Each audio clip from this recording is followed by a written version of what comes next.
everyone, welcome back to my channel, Unicorns and Typewriters. My name is Skylar and I'm back today with another exciting booktube video. So in today's video, I wanted to talk about my thoughts and feelings on the Raven Cycle series. And that is this hefty series right here, the Raven Boys, Dream Thieves, Blue Lily Blue, and The Raven King, all by Maggie Stiefvater. So this series is a lot. So going way back, I have been a big Maggie Stiefvater fan for years.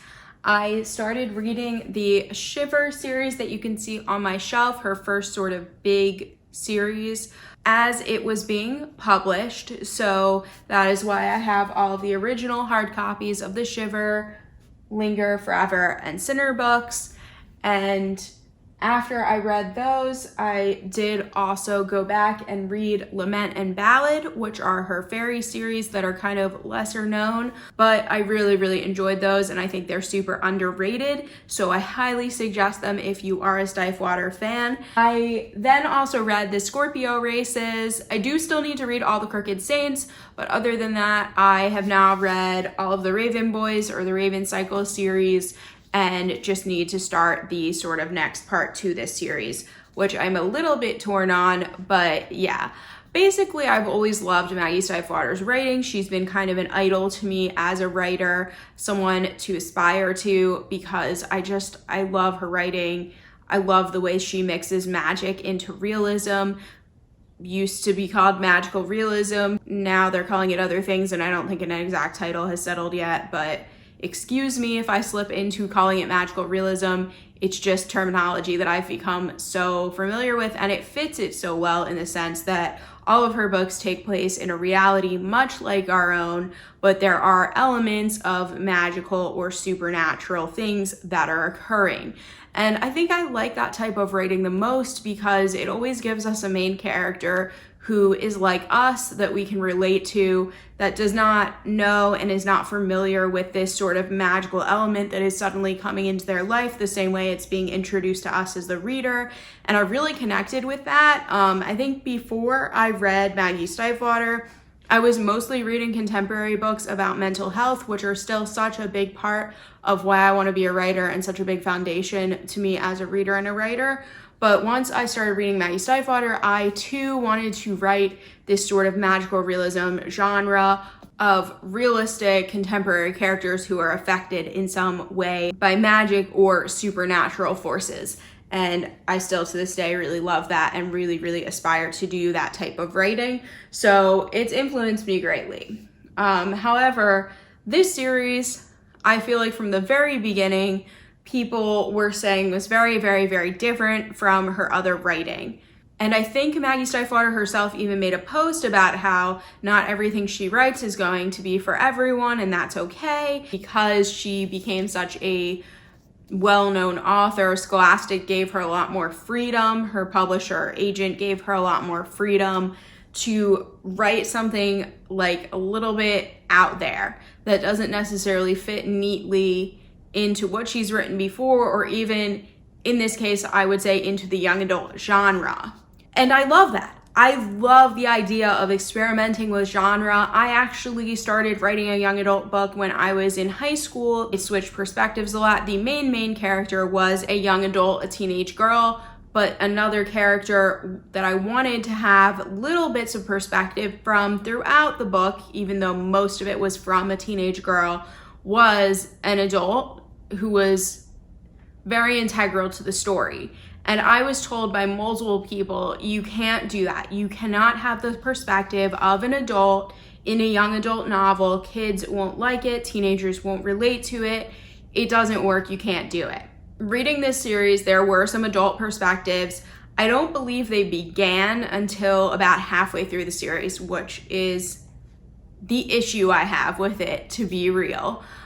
If I'm forgetting, let me know in the comments, but I do believe that the adult perspectives in this series didn't start till the middle. And part of me wants to totally champion that and be like, yes, I knew it was possible. I knew it could be done. Sometimes you have to know the rules to break the rules, and you can do amazing things. and I want to champion it. I want to champion it so bad. But when I first started this series, it played to me like a very young adult series. We had like 4 young adult main characters, or 5, I suppose, if you count Noah, even though we don't get as much of him until later on. But, you know, you've got Blue, Gansey, Adam, Ronan, and Noah. And I think what made me struggle first to getting into the first book, because none of these other elements existed yet, was just the fact that I liked Blue the most. Immediately, I liked Blue the most because she was a female character. I related to her the most. She came from a kind of different background, and she went to a regular public school, and then she meets all of these Raven boys who all go to an elite private school, who are all very wealthy, all except for Adam. But right from the beginning, I had a really hard time liking Gansey, Ronan, Noah, the boys that kind of came off as wealthy, especially Gansey. And you can tell right from the beginning that Gansey is going to be such an integral part to this story. Obviously, there's a curse with Blue and he's involved in it. I think I'm just gonna say now, this is gonna have spoilers. I don't know how to do this video without spoilers. I should have probably said that at the very beginning, but if you've gotten to this point, spoilers. Here we go. So we know from the very beginning that Blue is destined to kill the person who she kisses, essentially. Although at first she is worried because she has feelings for Adam, I felt it was pretty evident from the beginning, especially when she sees Gansey's ghost on the ley line, that she's somehow gonna kill Gansey.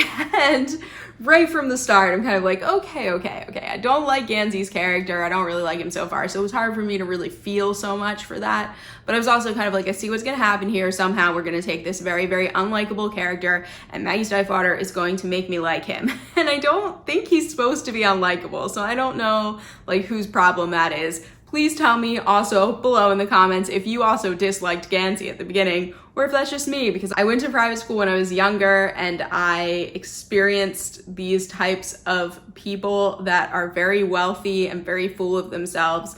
And I know Maggie Stiefvater does a thing where she makes Gansey into this very stand-up guy, but the fantasy doesn't match the reality that I experienced in my life. So I'm just saying, I had a hard time getting on board with these characters to begin with. And then Blue, who I liked the most, I just felt like I didn't get enough of. Every time I finally got a little bit of Blue, it would switch over to one of the boys, and I just was so frustrated because Blue and her family dynamic, her psychic mother, all of her mother's psychic friends and cousins, and that is just such a cool concept. They all live in this house and they're all psychic except for Blue, and she kind of makes their power stronger. That's her ability, and I thought that was so cool. And then we just keep going back to these snotty rich boys who are just super snotty and rich. I'm just kind of like, okay.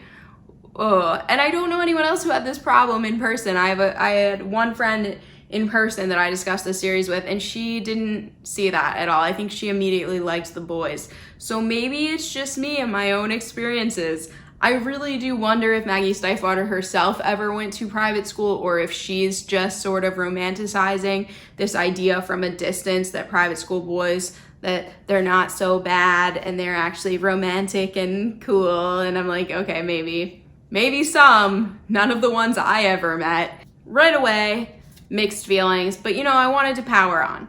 I really wanted to like this series, and I was really curious about Blue. So I went on to the Dream Thieves, which is the second book in the series, and I will say that this book was very interesting in the sense that I felt like it focused in on Ronan a lot more, and I feel like in this book you can start to really tell that Maggie Stiefvater really loves Ronan as a character. And honestly, I love Ronan as a character too. He is probably my favorite character out of the series, except for Blue. And that's kind of meh. By the end, I didn't even like Blue as much as I liked her at the beginning of the series, which is confusing too. But regardless, this book though threw me off a little bit. It took me way too long to finish this book. If my friend who I knew that had read this series hadn't been kind of pushing me along saying, just get through this book and you'll like the rest, hadn't been saying that, I don't know. I sometimes think I might have DNF'd this book, to be honest. I had such a hard time, and it's not because I wasn't fascinated with Ronan, but we have this other character. I can't even think of his name anymore, because if you've read the series, you know that he dies. Is it Kavinsky, or am I just making that up because that's the boy from To All the Boys I've Loved Before? Kavinsky. No, it is Kavinsky. Isn't that the same name as Peter Kavinsky? I think it's the same name. How did this happen? Anyway, so regardless, Kavinsky, I think that's also his last name, but I don't actually know what his first name is. Kavinsky brings up a lot of interesting things. First of all, we start to find out that Ronan is gay, which I was kind of like, okay, like I can get behind this. I like this idea. He's this very tough boy who seems like the stereotype of what we would think would be the straight boy. I like throwing that stereotype on the head and being like, hey, this guy with tattoos who's a badass, who lights things on fire, blows things up, and likes driving fast cars can be gay. And I'm okay with that. I feel good about that. I have no problems with that. Kavinsky's death was probably the most interesting part about this book because it was a peek into what could happen to Ronan as a dreamer if he didn't sort of control himself a little bit, because Kavinsky dies basically from dreaming up crazy shit. And I like that. Like, that was dark and deep and interesting to me, but Kavinsky's not even a main character. He really comes out the most in this book, and then he's gone because he's dead. And I'm just, part of me is left a little bit like, what was the point of that? I mean, I kind of get it as far as a character building tool for Ronan, but you've got to understand that when we started the first book, as I said, I was most interested in Blue, and we got hardly any Blue in this book. We were suddenly focused on Ronan and Kavinsky is gone by the end of this novel. They're kind of like, okay. I will say that his death did sort of propel me into wanting to read the next book, and the next book is Blue Lily Lily Blue. And this book was more, there was at least more about Blue in this book. I did actually read this one at a pretty clipping pace. Things got more interesting. I felt like the pacing leveled out in this one as compared to the second book, which to me, the second book was just, maybe if I reread it now, knowing how much I like Ronan, because by this book, I started really liking Ronan. By this book, the next book, I did start liking him in the second book, but I hadn't really attached to him in the first book yet, so it confused me that it was so focused on him. I just feel like there was such a disorganization with how she focused on each character. Like, they're almost, when you're focusing on 5 characters, you almost have to do it in a very even measured way so that you get enough of everyone, or only focus on 1 or 2 of them. Honestly, I think this series would have been better if it had just focused on Blue and her perspective, or maybe just Blue and just Ronan. I see how it would have been very difficult to have this series without Adam and Gansy's perspectives, but I also just, I don't know, I have so many problems. But my problems really started with this book and The Raven King. So in these 2 books, suddenly we get Green Mantle, Piper, we get Declan, we get a random lady from Korea, we get Henry. By the last book, we have, what are they even called? See, this is the problem with this many characters. It's Piper's dad and his weird, creepy twins. If you've gotten this far in this video, I'm sure you've read this series, but this is the problem with doing this. She suddenly introduced about 20 other characters in these 2 books that we had not become acquainted with in the first 2 books. And it was so disorganized and so upsetting to me, because by this point, all right, I've gotten this far in the series, I'm invested, especially by the last book, I'm invested. And you know what I want to know?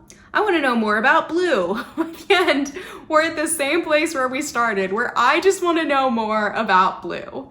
And they throw this information at us. I mean, let's be honest. I really feel like Maggie Stiefvater threw the information at us that Blue is a tree. Okay? She's a tree. What does that even mean? Her dad's a tree. She's part tree. I just don't understand. And we get like nothing else. Like we get kind of a background story about trees and how they used to be alive and they used to be kind of embodied by these people or things that could turn into people and they could leave their trees. And do you see how well this explained this to me? Because I should be able to explain this better after reading this whole series. I really should. I don't know why we waited till the last book to find that out. I found it frustrating. I found it left too open-ended. This whole time we've been wondering who Blue's dad is, and it's just sort of thrown at us. We know by the end of this book that we're gonna get to meet him. We get into this one, and he's just like hiding in a closet. Like the whole book, he's hiding in a closet until the very end when he goes and hides in a tree. And then we find out that he's a tree. I don't know, like, you guys, like, is anyone else mad about this? Am I the only one? And, you know, it's just exhausting. I was so mad about that because we don't get anything else other than kind of having Blue be like, oh yeah, it makes sense. I've always really liked trees. Like, what? That's all we get. Like, can she become one with the tree? I have so many questions. Like, she's talking about wanting to travel, and I'm like, doesn't that really not make sense, though, for someone who just wants to live in a tree? Is that really matching her personality? And it's left so open-ended, like, what's gonna happen? I felt like the whole ending with Gansey was kind of rushed. I liked when they failed. My favorite part of this book, my absolute favorite part of this book, was when they failed. When they failed to find the king, they opened the coffin, he was already dead, they couldn't get their one wish to save Gansey's life. That was my favorite part. Because just seeing what they did next, that was exciting. I almost wish they had failed sooner. I almost wish that we could just get rid of all this weird stuff with Piper and the demon and Green Mantle. And I don't even understand some of that stuff. And Henry and his mom, and I don't know if Henry and his mom were just sort of thrown in to add some diversity to the book. Like in the very last book, Maggie Stiefvater was like, let's throw in some Korean characters. Like, why? Like, where did they come from? I get it. I do actually get where they came from, but it's like if Henry was going to be an important character, why wasn't he in it from the beginning too? We waited so long to find out Blue's story. And then we get chapters about Henry. And I'm just like, he's cool. I like him. I like his character. I like his mom's character. She's super creepy and interesting and I like it. It's cool. I just don't get why we had to have that in this book. I feel like I would have appreciated it if it had been spread out in the series. Then I could have appreciated it. I could have appreciated the diversity, the different characters, the different stories. But no, at this point, I just wanted to know more about our 5 original characters. That's all I wanted. I'm having a moment here. Did we ever even find out what happens to Noah? Didn't he like not let go? Did he ever even die at the end? Did he go toward the light? Why don't I remember this? This is my problem with this book. Maybe this is just a rant. Maybe you guys are gonna watch this and unfollow me because you're gonna be like, oh, Maggie Stiefvater hater. And that's not the case at all. I actually still think her writing is brilliant. I think her character development is brilliant. I just feel like these books were done in such a weird, disorganized manner. And as I started this, what I was trying to say about the adult characters earlier is that we don't get the adult characters really mostly until the last book. We do get, I believe in the second to last book, we got some of the Gray Man, which I also thought was kind of weird. I I didn't really understand or relate to the gray man. And like, I'm an adult now. So it's not like so much of a matter as, oh, I'm a teenager and I just don't get adults. It's like, I just didn't care about these characters. Like, yes, by the end of it, I cared about the gray man. I feel like he's important to the story, but also I don't care. I just want to, like, I can learn about him through Blue's perspective so that I can learn more about Blue, or through Ronan's perspective, or even through Adam's. Like, I didn't need the perspective of all of the women that live in Fox Way. I didn't need Declan's perspective. That felt so random the few times in the last, I think it was mostly just in the last book. Might have gotten a little bit of him in the second to last book too. Just a little bit of Declan's perspective. He's not a likable character. Nobody likes Declan. He's mean to Ronan and we all like Ronan. So I don't know. Explain to me why you're okay with this if you've come this far in this video and it's one of your favorite series of all time. Please do explain to me. Is it just like a fangirling over Gansey thing? Is it just like, oh, hot private school boys? Like, I want to know. Because is that where this whole series lost me? Please someone explain to me what is happening in this series. And the thing is that, yes, I am aware that we now have a whole other series. This is the beautiful Owlcrate edition of Call Down the Hawk, and it focuses on Ronan. I was okay with some things being left open-ended. I was not okay with the fact that I had no idea that Ronan and Adam liked each other, or that Ronan liked Adam until the last book. I have no problem with the relationship. Actually, I kind of ship it. I love it. It's great. But I feel like Adam, the way Adam spoke about the situation, the way he thought and spoke about the situation, it was like he was looking back and realizing that it made sense all along. And I'm like digging in my memory for the last 3 books going, was I supposed to know this? Because I never got any hint that Ronan liked Adam.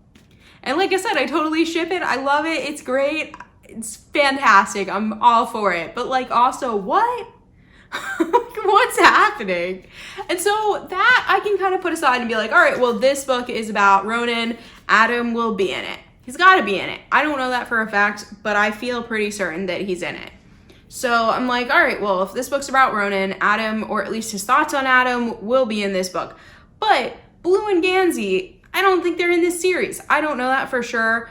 I don't know if I want anyone to tell me, but I don't believe that they're supposed to be main characters in this series anymore. So I'm like, do we just not get to learn anything else about Blue being a tree? Honestly, I'm really like caught up on this. She is a tree person and we know so little about it. Like, does her dad just live in the tree in her backyard now? Like, what? Please help me. But anyway, I've been thinking a lot about starting this book. I really wanted to order the Owlcrate exclusive edition of Mr. Impossible that's also signed. I like having signed books. That's really fun. All of my other books in this series all have signed book plates, but do I want to order Mr. Impossible before I read this? I'm kind of thinking no. At this point in the series, I'm feeling disappointed enough from the original series that I don't think I can possibly pay for the next book until I read this one, until I'm 100% sure that I actually want to read the next book. I've seen a ton of mixed reviews on Call Down the Hawk, and I don't know how to feel. I don't. I hope this rant made some sense. I do love Ronan now, so I feel like I want to read on because Ronan, wonderful, I love him. But may I just say that some of Ronan's like one-liners or like literally one-word responses in the last book were the most hilarious things I've ever read in my life. Maggie Stiefvater, obviously, Ronan he almost should have just been the main character of the original series. It's about him. It's about him and Cabe's Water and being a dreamer. And I know it affects everyone, and I know Blue's a tree, which I'm really hung up on that, obviously. I know Gansey was on his whole hunt for the king, Glendower, and like, that's cool, and he was the one who's gonna die, but by the end of it, I was like much more invested in Ronan. Without spoilers for this series, let me know down in the comments if you think it is worth it to continue reading on. I hope that you all enjoyed this rant. I've been wanting to do this for a while. I don't know if it made any sense, but I just want to reiterate that I still love Maggie Stiefvater. I think she writes really real, fascinating, complex characters, and that is like everything I aspire to. I hope you enjoyed this video. Even if you really love the series, I thought you at least found some humor in it. I kind of like watching these kinds of videos myself, so just putting it out there into the universe and seeing what happens. But yeah, I will be back with another booktube video soon. I am hoping to get more books over and do some more shelf organizing, so I hope you all look forward to that. And please like this video if you enjoyed watching. Comment below. Like I said, please let's have a conversation. I would absolutely love to talk about this. And subscribe to my channel if you want to see more content like this. I will be back with another video soon. Have a good rest of your week. Bye.